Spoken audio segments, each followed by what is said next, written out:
vient de paraître en poche, parce qu'on nous a dit qu'en poche, on n'avait pas assez de... Voilà, il n'y avait que des gros livres. C'est Elisabeth Brundage dans Les Angles morts chez Livre... Alors ça avait été un de nos chouchous l'année dernière. C'est l'histoire, on est à 60 km de New York, un jeune couple d'universitaires. Ils n'ont pas de fric, hein, donc ils cherchent une maison, mais c'est comme ici, quand vous n'avez pas de fric, vous ne pouvez pas aller dans le centre de Paris, donc vous allez en banlieue.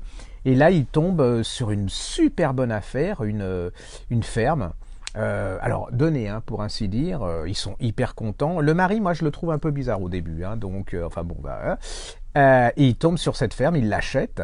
Ça c'est le début du roman et on bascule quelques temps après.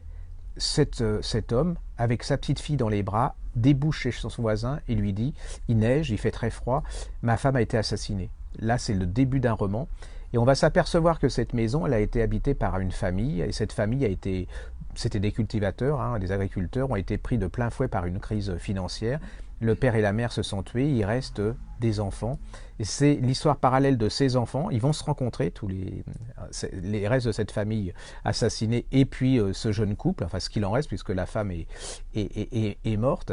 Et vous allez découvrir... Alors, c'est un super livre sur la manipulation, parce que ce mec, enfin le mari, on ne sait pas si c'est l'assassin, pas l'assassin, le beau-père et la belle-mère, je vous dis pas, voilà. C'est un livre absolument merveilleux, c'est un grand bouquin aussi, hein. C'était nous les clients, enfin nos lectrices et nos lecteurs avaient été vraiment enthousiasmés par ce bouquin. Allez-y, alors là vous en avez pour, c'est pas cher, hein, 8,90, pure merveille.